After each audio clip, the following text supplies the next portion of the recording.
2008 సంవత్సరంలో మాకు ఎంఆర్ఓ గారు పట్టా ఇచ్చినారు. ఆ పట్టా ద్వారా మేము అప్పుడు పెద్ద గుట్టగా ఉన్నది. తర్వాత దాన్ని చిన్నగా ఎమ్మెల్యేట్ చేసుకొని ఇందిరమ్మ పట్టా కింద తెచ్చుకున్నాము. కానీ కొంచెం లేట్ అయ్యి నిదానం కొంతమంది ఇల్లు కట్టుకున్నారు, కొంతమంది కట్టుకోలేదు.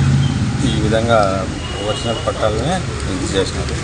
ఎవరో కట్టుకుంటున్నారని చెప్పేసి కొంతమంది డబ్బులు తీసుకొని కట్టించినారు ఇట్లా అట్లా అని ఊరికి అనవసరమైన స్టేట్మెంట్లన్నీ ఇచ్చి చేయడం వలన ఎంఆర్ఓ గారు మమ్మల్ని పిలిపించారు. దాన్ని మేము సార్ కొత్త చూపించి నీట్గా సార్ ఇది మాకు అప్పుడు పట్టాలు ఇచ్చినాము, దానివల్ల మేము కట్టుకుంటున్నాం సార్ అని ఎంఆర్ఓ గారికి మేము చెప్పినాము. ఎంఆర్ఓ గారు మమ్మల్ని పిలిపించి మీరు డబ్బులు ఇచ్చినారంటనే అని చెప్పినారంట. అంటే మేము గతంలో ఎవరికే కానీ డబ్బులు ఇచ్చి కట్టుకున్న దాఖలాలు లేవు. రెవెన్యూ డిపార్ట్మెంట్ మేము ఇంతవరకు ఎవరికి ఒక రూపాయి ఇచ్చిన దాఖలాలు లేవు. మేమే ఆడ కొండగా ఉన్న దానివల్ల కొంచెం కోరుకొని ఇది చేసుకున్నాం తప్ప ఇంకొకటి లేదు. ఎంఆర్ఓ గారికి మేము ఆ రోజు ఏం ఉండాలి మీకు తీసుకురమ్మని చెప్తే మేము వచ్చి నీట్గా చూపించి సార్కి చేసినాము. మేము పేదలమని మేము పట్టాలు తెచ్చి 40,000 మాకు పేదవాళ్ళని గుర్తించి మాకు 2008లో కోళ్ళబైలు పంచాయతీలో వెలుగు స్కూల్ పక్కన పట్టాలు ఇచ్చినారు. మా పేదరికాన్ని గుర్తించి రెవెన్యూ డిపార్ట్మెంట్ ఇచ్చింది. అంతేగాని ఏ లంచానికి కానీ ఎవరికి కానీ ఎటువంటి సంబంధము దీనికి లేదు. సొసైటీ రామచంద్ర అనే పేరు వాడినారు కానీ అతను ఎవరో కూడా మాకు అనుకూలంగా చేసినట్టు అతను ఎవరో కూడా మాకు డబ్బు రూపాయి ఇచ్చింది లేదు, చేసింది లేదు. అన్ని ఆరోపణలు రెవెన్యూ డిపార్ట్మెంట్ అని రాజకీయ నాయకులని వాళ్ళని వీళ్ళని మా పేదవాళ్ళని నోటు కొడతా అంటారు. ఇది పేదవాళ్ళకి అన్యాయం చేసే పద్ధతే కానీ న్యాయం చేసే పద్ధతి కాదు. మేము ఈరోజు ఎంఆర్ఓ దగ్గరికి వచ్చి మా ప్రార్థన అంతా అతనికి వినిపించినాము. వచ్చి ఈ విధంగా ఉండదు సార్ అని మేము ఒరిజినల్ పట్టాలు చూపించినాము. అన్ని ఒరిజినల్ చూసి ఎంఆర్ఓ గారు కూడా మాకు సానుకూలంగా స్పందించినారు. కాబట్టి మాకు మీరు ఏమైనా ప్రూఫ్ కరెక్ట్గా ఉంటే మీరు ఎందుకు మా దొంగగా చేసుకోవాలా మేము ఇస్తా అంటాము. మీరు దర్జాగా డేట్ డేట్లోనే మీరు చేసుకోండి, వర్కింగ్ డేట్లోనే చేసుకోండి. వర్కింగ్ లేని డేట్లో చేసుకుంటే అది దొంగతనంగా అవుతుంది. కానీ మీకు ఇంత పట్టా ఉండి ఇంత సపోర్ట్గా ఉండి ఇంత అనుకూలంగా ఉంటే మీరు ఎందుకు ఆ విధంగా చేస్తూ ఉంటారని మాకు ఎంఆర్ఓ సార్ కూడా చాలా అనుకూలంగా ఉన్నారు. రెవెన్యూ డిపార్ట్మెంట్ కానీ రాజకీయ నాయకులకి ఎటువంటి సంబంధం లేదు. దీనికి మమ్మల్ని పేదవాళ్ళకు గుర్తించి మాకు సహాయం చేయాల్సిందిగా అందరినీ కోరుతున్నాం. పేదలను గుర్తించి 2008లో ఎంఆర్ఓ గారు పట్టాలు ఇచ్చినారు. ఆ పట్టా ప్రకారం ఇల్లు కట్టుకుంటాము. నా పేరు గోపాల్ నాయుడు, మా భార్య పేరు ఎం రామలక్ష్మణి పేరుతో పట్టా ఇచ్చినారు. అప్పుడు ఎంక్వైరీ చేసి ఇచ్చినారు. రెవెన్యూ వాళ్ళు కానీ ఎవరికి డబ్బులు ఇచ్చిన సమస్య లేదు, ఎవరి పేరు లేదు. మా ముందు పేదవాళ్ళు గుర్తించి ఆ రోజు ఇచ్చినారు. మేము కట్టుకునేదానికి కుట్ట కాబట్టి లేట్ అయింది. మళ్ళీ ఎంఆర్ఓ గారు పిలిపించి మాట్లాడిన అందుకు ఎంఆర్ఓ మా రుజువుని చూపించేసి ఇల్లు కట్టుకునేదానికి మేము వాళ్ళ వరకు ఎవరికి ఇది లేదు, ఎవరికి సంబంధం లేదు. అందరి మా గురించి మాట్లాడుతున్నాను. నా పేరు సొసైటీ రామచంద్ర పేరు చెప్పుకుంటున్నారు కానీ ఆయనకి దీంట్లో ఏ సంబంధం లేదు. మాకు గుర్తించి ఇచ్చినారు. ఆ రోజు మీ పెద్దవాళ్ళని కూడా సానుకూలంగా ఇచ్చినారే కానీ వేరేకి ఎవరు సంబంధం లేదు.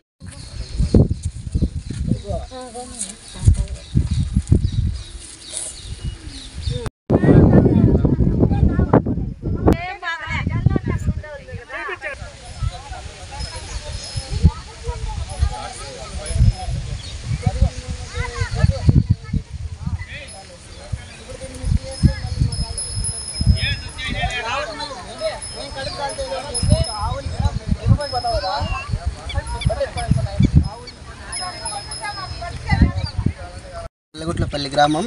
ఇక్కడ మాది ఆంధ్రనీయ కాలువకు ఆనుకొని ఉంటుంది. మా భూములన్నీ కాలువకు అటువైపు ఇటువైపు ఉన్నాయి. అటువైపు వెళ్ళడానికి మాకు దారి లేకుండా ఉంటే కాలువని లైట్గా అక్కడ ఇక్కడ స్లోప్ చేసి పెట్టుకున్నాము. ఇప్పుడు ఇక్కడ జరుగుతున్న కెనాల్ వర్కుల వల్ల మాకు అటువైపు వెళ్ళడానికి దారి లేకుండా అయిపోతుంది. మేము అటువైపు వెళ్ళాలంటే అటు 1 కిలోమీటరు ఇటు 1 కిలోమీటరు లేదంటే 4 కిలోమీటర్లు తిరుక్కొని వెళ్ళి రావాల్సి వస్తుంది. ఇటువైపు నుంచి అటువైపుకి ఆవులు కానీ వెళ్ళాలంటే మాకు చాలా ఇబ్బంది. మాకు ఉన్నటువంటి అన్ని బతుకాదారులు అటు సైడే ఉన్నాయి. కాబట్టి కాలువకి ఇటువైపు నుంచి అటువైపు వెళ్ళడానికి మాకు ఏదైనా మార్గం చూపించిన తర్వాత ఇప్పుడు ఇక్కడ ఏదైనా వర్క్ చేయాల్సిందిగా మేము కోరుకుంటున్నాము. ఆల్రెడీ మేము పెద్దవాళ్ళతో అడిగాము. కాకపోతే వాళ్ళు మళ్ళీ జరుగుతుంది, నీళ్ళు వచ్చిన తర్వాత జరుగుతుంది, అది ఇది అంటున్నారు. ఇప్పుడు మేము కెనాల్ వర్క్ జరిగినప్పటి నుంచి మేము అడుగుతూనే ఉన్నాం. ఇదే విధంగా మాటలు జరుగుతూనే ఉన్నాయి. కాకపోతే ఇక్కడ మాకు ఎటువంటి మార్గము చూపించిన దారి అయితే ఎవరు అధికారులు చేపట్టలేదు. కాబట్టి మేము మా పల్లెకి ప్రజలందరి తరఫున మేము కోరుకున్నది ఒకటే, ఇటువైపు నుంచి అటువైపుకి వెళ్ళడానికి మాకు ఏదన్నా ఒక మార్గం చూపించి చిన్న వంతెన కానీ లేకుంటే బ్రిడ్జ్ కానీ ఏర్పాటు చేసిన తర్వాత ఇక్కడ ఉన్నటువంటి అటు ఇటు మేము సంస్థలతో చేసుకున్నటువంటి ఈ దారిని ఎత్తివేయకుండా అది మాకు ఆ మార్గం చూపించిన తర్వాత మీరు ఏదైనా చేయాల్సిందిగా మేము అధికారులను కోరుతున్నాము. మేము మా పల్లె ప్రజలు ఖచ్చితంగా ఇటువంటి అటువైపు వెళ్తేనే మాకు బతుకాధారం ఉన్నది. ఖచ్చితంగా మేము మా పల్లె అందరి తరపున మేము కోరుకుంటున్నది ఒకటే, మేము అటువైపు నుంచి ఇటువైపు వెళ్ళి ఆవులు మెప్పుకోవడానికి పొలాలకు వెళ్ళడానికి చిన్న దారి అడుగుతున్నాము. స్కూల్ పిల్లలు మా చిన్న పిల్లలు ఉన్నారు, చిన్న పిల్లలంతా ఇక్కడి నుంచి స్కూల్కి వెళ్ళాలంటే ఖచ్చితంగా కెనాల్ దాటాల్సిందే. లాస్ట్ టైం అంగశెట్టపల్లికి వెళ్ళాల్సిందే ఖచ్చితంగా. లాస్ట్ టైం వాటర్ వచ్చినప్పుడు మేము ఈ కాలువ దాటి చాలా మంది పిల్లలు దారి కొట్టుకొని పోయే రోజులు ఉన్నాయి. ఆడవాళ్ళు ఈ కాలువలో వాటర్లో దిగి వెళుతూ జారి పడిపోయిన రోజులు ఉన్నాయి. పోతూ చెట్లను పట్టుకొని మేము కాపాడుకున్న రోజులు కూడా ఉన్నాయి. దీనికి మేము ఒక్కటే అడగదలుచుకుంటున్నాం, ఇక్కడి నుంచి అక్కడ వెళ్ళడానికి మాకు దారి చూపించండి. దారి చూపించిన తర్వాత మీరు ఏదైనా చేయాల్సిందిగా మేము అధికారులను కోరుచున్నాము. నీళ్లు వచ్చేస్తున్నాయని సార్ వాళ్ళు అంటున్నారు. ఇక్కడ మేము వర్కులు స్టార్ట్ అయినప్పటి నుంచి చెప్తూనే ఉన్నాం మా పరిస్థితి ఇది అని. ఏ అధికారి మా జోలికి పట్టించుకున్న వాళ్ళు కాదు. దయచేసి ఈ దారిని ఇప్పుడు ప్రస్తుతానికి మేము కొంచెం దారి చేసుకున్నాం. ఆ దారిని మాకు పక్కన సపరేట్గా బ్రిడ్జ్ మాదిరి ఏదైనా ఏర్పాటు చేసిన తర్వాత ఈ దారిని ఎత్తాల్సిందిగా కోరుచున్నాము. ఈరోజు ఇక్కడికి మిషన్స్ వచ్చాయి దారి క్లీన్ చేయడానికి, దాన్ని మేము నిరాకరిస్తున్నాం. ఫస్ట్ అక్కడ ఏదైనా దారి మాకు మార్గం చూపించిన తర్వాత ఇది కట్ చేయాల్సిందిగా కోరుతున్నాం. కార్యాలయంలో ఫిర్యాదు చేశాము. గ్రామస్తులందరూ అంగశెట్టపల్లి, వేంపల్లి, చిప్పిలి గ్రామము అంతా ఫిర్యాదు చేస్తామన్నారు. ఇంతవరకు ఎవరు ఏం పట్టించుకోవట్లేదు. ఇప్పుడు ప్రజెంట్ మాకు బతుకుదరవే అటు సైడ్ ఉంది. ఆవులు మేపుకోవడానికి కానీ, గొర్రెలు మేపుకోవడానికి కానీ, మేకలు మేపుకోవడానికి కానీ మాకు బతుకుదరు అక్కడ. నల్లగొట్టపల్లి మాకు దారి వేస్తామే. ఆ పక్క పోవాలా, జీవనాలు కావాలా, భూములు అవ్వకుండా గుడ్డు గోద పిల్ల బిస్కి అంతా అవ్వకపోవాలా. మాకు దారి లేదు వచ్చేకి పోయేకి, అందుకు ఇబ్బంది పెట్టినాము. ఇక్కడ మాకు దారి చూపించి మళ్ళీ ఇది అత్తనే వేస్తామే. మధ్యలో నీళ్ళు వస్తే ఇబ్బందులు పడతాము, కొట్టుకొని వెళ్ళిపోతాము అంకింటి అంతే. రామసముద్రం మండలం అరికల గ్రామ పంచాయతీ గౌనివారిపల్లికి దగ్గరగా దాదాపు ఒక 5 కిలోమీటర్ల దూరంలో అడ్డకొండలో ఒక 10 కుటుంబాలు, యానాది కుటుంబాలు నివసిస్తున్నారు. వీళ్ళు దాదాపు 10 నుంచి 15 సంవత్సరాలుగా గుడిసెలు వేసుకొని ఆ గుడిసెల పైన ఇలాంటి పట్టలు కప్పుకొని జీవనం కొనసాగిస్తున్నారు. వీళ్ళకి ఇక్కడ ఎలాంటి మౌలిక సదుపాయాలు కానీ కనీసం రోడ్డు కూడా లేనటువంటి పరిస్థితి. వీళ్ళకి ఉపాధి ఏమాత్రం లేదు. వీళ్ళు కేవలం ఈ అడ్డకొండలో దొరికేటువంటి గడ్డలపైన కాయలపైన ఆధారపడి జీవనం కొనసాగిస్తున్నారు. ఇక్కడ పుట్టే ప్రతి బిడ్డకు చదువు ఏమాత్రం కనీసం వాళ్ళు కూడా రానటువంటి పరిస్థితి. ఎందుకంటే వీళ్ళు సమాజానికే దూరంగా ఉండేటువంటి పరిస్థితి. వీళ్ళు ఎందుకు సమాజానికి దూరంగా ఉన్నారంటే అడవి ప్రాంతంలో నివసించేటువంటి గిరిపుత్రులు వీళ్ళు అనేక సార్లు ఎంఆర్ఓ ఆఫీసుల చుట్టూ తిరిగారు, సబ్ కలెక్టర్ ఆఫీసుల చుట్టూ తిరిగారు. మేము అడవుల్లో ఉన్నాం, మా బిడ్డలకి చదువు లేదు, మా పెద్దలకి ఎవరైనా ముసలి వాళ్ళకి కనీసం హెల్త్ బాగాలేకపోతే ఇక్కడి నుంచి హాస్పిటల్కి రోడ్డుపైకి తీసుకొని పోవాలంటే కూడా 5 కిలోమీటర్లు కాలినడకన మోసుకొని పోయేటువంటి పరిస్థితి ఉంది. మేము తాగడానికి కనీసం నీళ్లు లేవు. వర్షం పడితే ఈ చుట్టుపక్కల ఉన్నటువంటి గుంతల్లో, బావిలు, ఇలాంటి వాగుల్లో తీసుకొచ్చి మేము వండుకునేటువంటి పరిస్థితి. అంత దౌర్భాగ్యమైనటువంటి పరిస్థితుల్లో మేముండాం. మాకు కాలనీ ఇండ్లుగానే ఏర్పాటు చేస్తే మేము కూడా జనజీవన స్రవంతలేకొచ్చి మేము కూలీనాలి చేసుకొని మా బిడ్డలకైనా చదువు చెప్పించుకుంటాం, కనీసం వైద్యానికి విద్యకి దగ్గరగా ఉంటామని అనేక సార్లు అనేక అధికారుల చుట్టూ తిరిగారు. మరి ఈ యానాది కుటుంబాలు ఒక్కరోజు ఖాళీగా ఉంటే కూడా వాళ్ళ కుటుంబాలను గడవనటువంటి పరిస్థితుల్లో ఎన్నిసార్లు అధికారులు చుట్టూ తిరుగుతారో ఒకసారి అధికారులు, పాలక వర్గాలు ఆలోచించాలి. మేము ఎంఆర్ఓ గారిని, స్థానిక సబ్ కలెక్టర్ గారిని కోరేది ఏమంటే ఇక్కడ నివసిస్తున్నటువంటి 10 యానాది కుటుంబాలకు కూడా మీరు కాలనీలను ఏర్పాటు చేయాలి. ఈ పక్కనే గౌనివారిపల్లికి దగ్గరలో సర్వే నెంబర్ 29లో 2 ఎకరాల 64 సెంట్లు వేకెంట్ ల్యాండ్ ఉంది, ప్రభుత్వ ల్యాండ్. అక్కడ ఆల్రెడీ యానాది కుటుంబాలు 10 కుటుంబాలు నివసిస్తున్నారు. వాళ్ళతో పాటు ఇక్కడ ఉన్నటువంటి 10 కుటుంబాలకు కూడా ఆ ప్రాంతంలో కాలనీ ఇండ్లు ఇస్తే అక్కడ మౌలిక సదుపాయాలను ఏర్పాటు చేయడానికి కూడా ప్రభుత్వానికి కూడా ఈజీగా ఉంటుంది. వీళ్ళ జీవితాలు అయినా మెరుగుపడతాయని సిపిఐ పార్టీగా మేము అభిప్రాయపడుతున్నాం. సబ్ కలెక్టర్ గారు తక్షణమే స్పందించి వీళ్ళకి నివాస స్థలాలను ఏర్పాటు చేయాలని సిపిఐ పార్టీగా కోరుకుంటున్నాం. నా పేరు గంగాధర. అడ్డకొండ దగ్గర ఉన్నాం. 10 ఫ్యామిలీ ఉన్నాం. అన్నికే మాకేం ఇండ్లు లేవు, ఏం లేవు. అన్నికే వచ్చేసి 10 కిలోమీటర్ల 3 కిలోమీటర్ల అంత దూరము ఉన్నాం చెరువు ముందర అనేసి. రోడ్డు గిడ్డు ఏం లేదు, దాపేమి లే ఇతా ఉంటే ఇండ్ల కాడ ఊరు జాగాలో ఏడన్నా రాపించినా కూడా వాళ్ళు ఇవ్వడం లే మాకు. మేము అతకు వచ్చే అవకాశం లేదు. ఏడుంటే ఎట్లా తాగడానికి కూడా నీళ్ళు ఇచ్చేది కష్టము. మీరు ఎక్కడ నీళ్ళు ఎక్కడ తాగుతారు? బాయిలో ఉన్నాయి నీళ్ళు కూడా అవే సార్ నీళ్ళు తాగేదానికి. అట్లా నీళ్ళు వాన పడితే నీళ్లు లేదంటే మోటార్లో గీరలో ఇక్కడేం పని చేయవు. ఇప్పుడు వర్షాలు ఎవరికన్నా అగదప్పినా కూడా అంబులెన్స్ ఇచ్చేయాలంటే కూడా చాలా దూరము. ఈ మనిషిని ఎవరికైనా అగదప్పిన మనిషిని ఎత్తుకోవాల్సింది, ఆ ఊర్లోకి వెళ్తాం మళ్ళీ పిల్లల్సింది. అట్లా అవకాశం ఉన్నది. మాకేం జాగాలు లేవు. గవర్నమెంట్ ఇంత ఉంది ఊరికి ఏడు కదా చాలా తాళ్ళు అర్జీలు ఇచ్చినా కూడా ఇచ్చిందా మాకు. వాళ్ళు నిలబడి ధైర్యంగా దూరి చేసిండు వాళ్ళే లేదు వరకు. మీకు ఓట్లు కూడా వేయించుకునేది అన్ని క్యాన్వాస్ కి వస్తారు ఓట్లు అడిగేదానికి. కాబట్టి కూడా వేసి వచ్చినాం, ఫ్రీగా కూడా వేసి వచ్చాను. అమ్మాయి డబ్బులు కూడా ఇచ్చాం మాకు ఓట్లు. అట్లా అది ఇప్పుడు ఏం లేవు జాగాలు. అట్లా మీకు గవర్నమెంట్ గానా ఇండ్లు ఇస్తే పల్లె దగ్గరికి వచ్చేస్తారు.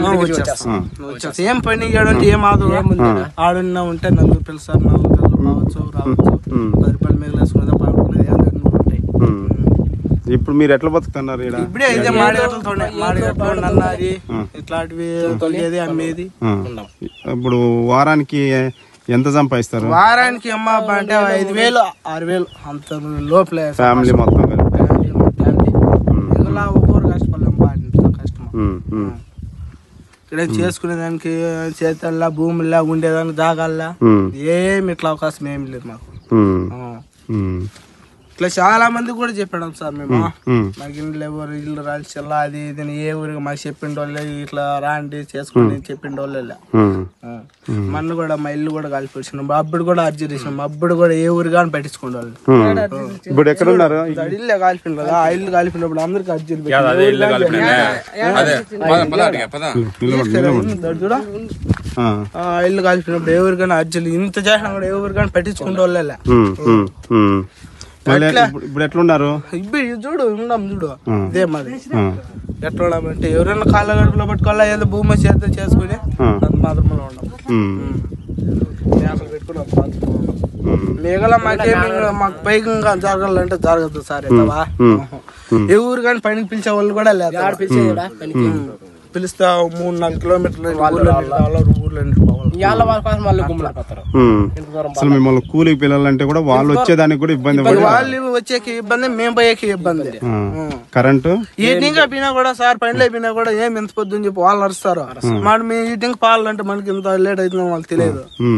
ఇట్లా కూడా అనిపించుకొని కూడా ఉంటాం. ఎలాంటి సౌకర్యాలు లేవు ఏం కానీ. ఇంత ఓపెన్ ప్లేస్ లో ఉన్నారు కదా, పులుగు పూస ఇట్లాంటివి ఏం చేయలేదు. దేవుడు అంతే అంతే. కరువు అంటే కరకలు ఉంటాయి. అవునులే.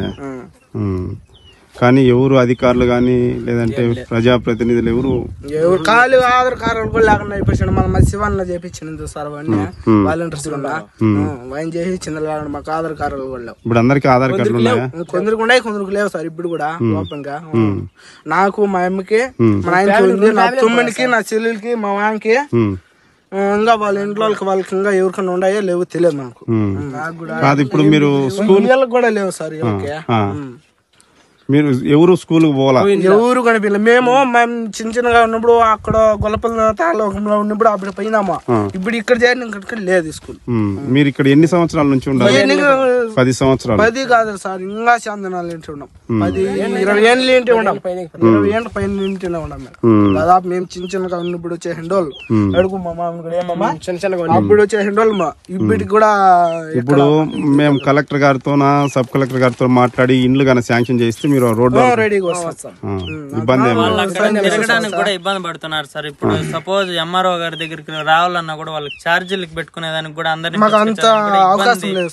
ఉంది కాబట్టి వీళ్ళు వెనక్కి రాలేము, మేము అంత ఇది చేసుకోలేము కూడా, ఆర్థికంగా ఇబ్బందులు ఉన్నాయంట. అది బాధ. ఇప్పుడు కనీసం మేము తిరుపతి వాళ్ళంటే అందరూ మీ ఇట్లా ఉండోళ్ళు పోదామంటారా, మా ఇట్లా లేదు మేమేం చేయాలా అట్లా అని చెప్పి మేము అధికారుల దగ్గర కూడా ఉన్నారు. వీళ్ళని ఓట్లు వచ్చినప్పుడు మాత్రం ఇక్కడికైతే వస్తారు సార్. అప్పుడైతే ఒకరి మీద ఒకరు మాకే మాకే మాకే అందరూ వచ్చారు, మళ్ళీ చేసేచ్చారు. ఒకరు కూడా దూరపడి దూరం ఇట్లా ఎన్నో మాటలు పిల్లిగా మగాళ్ళని కూడా అడిగండి. ఒకరు కూడా జరబడి చెప్పిండి వాళ్ళు ఇట్లా రాండి రాసుకుందరు చేసుకుందరు ఆడిస్తాం ఏడిస్తాము అని మాట్లాడే ఎవరు కూడా నికరంగా చేసి చూపించింది. ఉండే పిల్లలకి చదువు లేదు, పసి పెట్టతో సహా లేదు సార్. అదే ఊర్లో ఉంటే పోయేవాళ్ళు పోయేది కష్టపడే బాధపడే ఏదో ఉంటది కదా ఊళ్ళో ఉంటేది. అన్నం సంపాదించుకునేదానికి ఇబ్బంది అయితే కష్టం. కానీ స్టోరీ బియ్యాల స్టోరీ బియ్యాలి అంత సార్ ఈడ ఇప్పుడు ఫ్రీగా వేస్తారు. అమ్మతో అనేది 28, 29, 30 రూపాయలతో కొనుక్కొని చేసుకున్నారు. అంటే మీకు స్టోరీ బియ్యాలు కూడా లేదు? స్టోరీ బియ్యాలు ఉన్నాయి మాకు. మాది 25 కేజీలు కాదు, వాళ్ళు 25 కేజీలు కాదు. మళ్ళీ తక్కిన వాళ్ళకి ఎవరికి లేదు. వీళ్ళందరూ కొనుక్కోవాల్సిందే. స్టోర్ బియ్యాలే కొనుక్కుంటున్నారు. కానీ 30 రూపాయలు అట్లే పెట్టుకుంటారు కేజీ స్టోర్ బియ్యాలే. స్టోర్ బియ్యాలు మీరు ఈ గట్లకు అమ్ముకొని స్టోర్ బియ్యాలు కొనుక్కొని మళ్ళీ ఇవ్వాల్సింది అప్పులో వాళ్ళకి వీళ్ళకి ఇవ్వాలా, మళ్ళీ బియ్యం తీసుకోవాలి తినాలా ఉండాల. అట్లా ఏదన్నా అకస్మాత్తుగా బాలేకన్నా కూడా 1000 రూపాయలు అప్పు చేయాలన్నా 1000 రూపాయలు కట్టడానికి కూడా 1 లక్ష రూపాయలు కట్టేంత ఇదైపోయింది. అంత ఇబ్బందికరంగా ఉంటది. ఏం 10 రూపాయలు ఆదేశం లేదు సార్ ఇక్కడ. అదే ఊరు బాటలో అయితే ఏదన్నా ఇది అవుతుంది. వాళ్ళు అది తిరగడానికి ఇబ్బంది పడే మేము ఎక్కడ వచ్చేది ఒకసారి ఒక అధికారులతో కలిసి మాట్లాడేదేమి ఈజీనే, కానీ మాకు ఛార్జీలు ఇంతమందికి ఛార్జీలు పెట్టుకునేదానికి కూడా స్తోమత లేదనే ఇదిగానే ఉన్నారు సార్. వాళ్ళు